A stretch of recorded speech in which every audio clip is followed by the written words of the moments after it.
తెలుగువారి పెళ్ళి ఇలవైకుంఠమే మళ్ళీ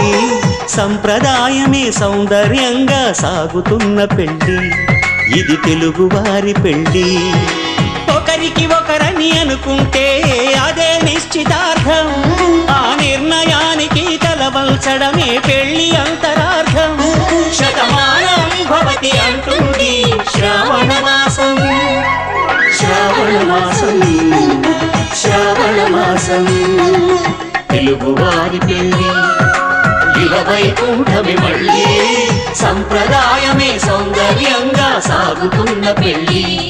ఇది తెలుగువారి పెళ్ళి